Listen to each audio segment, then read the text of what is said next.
Hey Warriors, how we doing?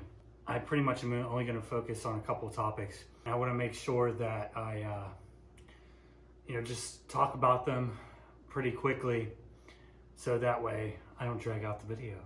What I want to talk about today, and of course, as always, I'll have the pictures of the news articles up as I'm talking about them, and I'll also have the links to all this information in the description. So the first topic I want to talk about is the bank closures that seem to be happening all throughout the area I live in, at least. I'm not sure how it's going nationwide, but I think I know why all these branches are closing. There's several, and I think the news article I'm about to pull up here says that 20 branches closes within only 10 days in January. That's a lot of branches of banks. And I will say personally, they closed a bank that was probably like the closest, well, it was the closest bank to my house. So it was only about a 10-minute drive to that bank. And of course they closed it. Why, and I'll tell you why I think they're doing this. I think they're doing this to limit the amount of cash that people are able to pull out, or that it makes it more difficult for people to pull out their money. And the reason why they shut them down, it's not necessarily that people aren't going to be able to access the money. It's just going to be harder to, because we've become very lazy in this society. And as we become more and more lazy, it seems like a chore to even drive to a bank that may be, 15 more extra minutes away, or an ATM that's 5 more minutes away from where you used to get your money. Even that extra 5 minutes seems like a chore to us. And I'm not saying that it's just like people here and there. I'm saying that, it feels like that for me. I'm not trying to call anybody out here. It's just our lives have been so condensed into this simple way of living that it even seems like a task to drive an extra 10 or 15 minutes down the road to go pull your money out. So what are you going to do instead of pull your money out? Well, you're just going to use your card.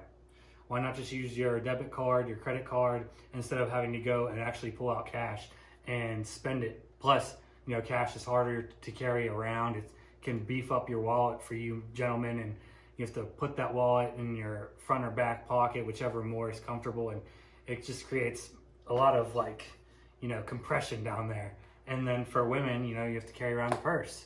So you might carry around a purse anyway, regardless of if you have cash or not. But most of the time, women have cash in their purses, an accessory that you have to carry around.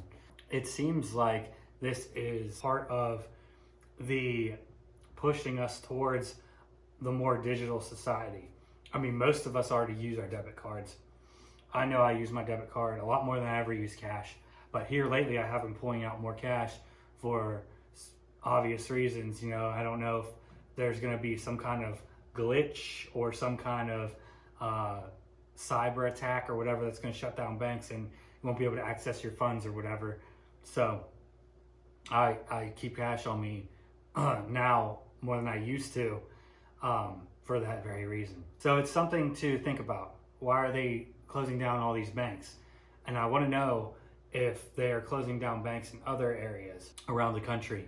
I think that it's definitely important to report on what things are happening in local areas. By me reporting on this in my local area in southwestern Pennsylvania, the general metropolitan area of Pittsburgh, that this is happening, maybe we can hear about it happening in other big cities or other big metropolitan areas that are experiencing the same circumstances.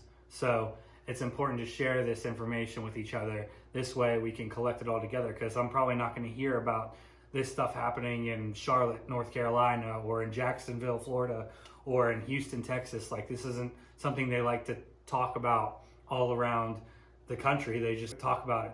They just limit it to your local news, and there's probably a reason behind that. That is really all I wanted to hop on here and talk about for the general topic of today's video.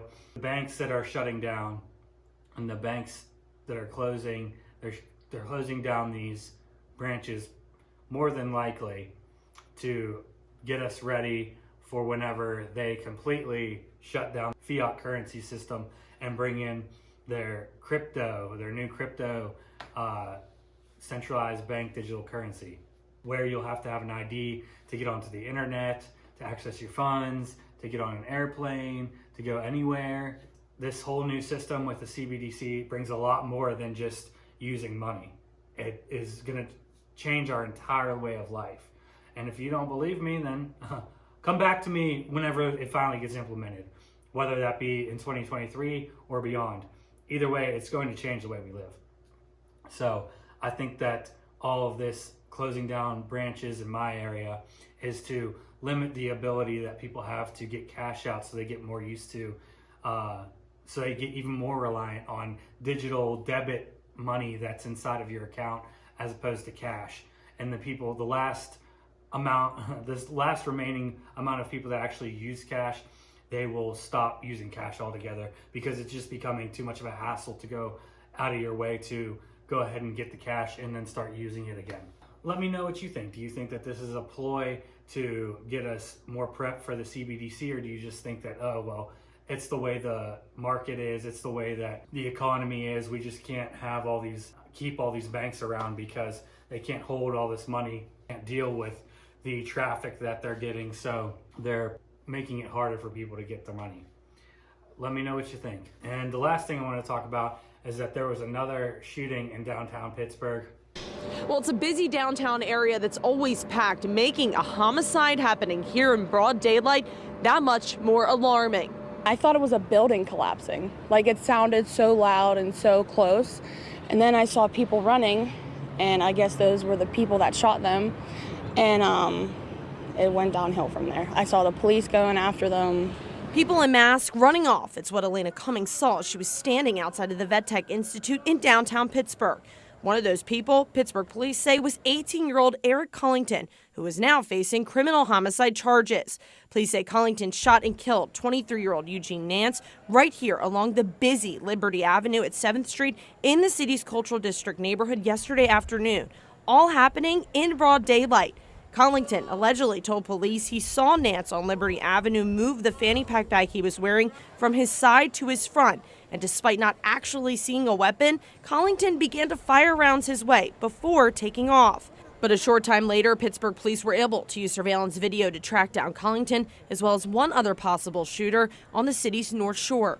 I'm very anxious about being down here, and I don't like being down here at all. You come here for a safe place for school, work. It's not safe.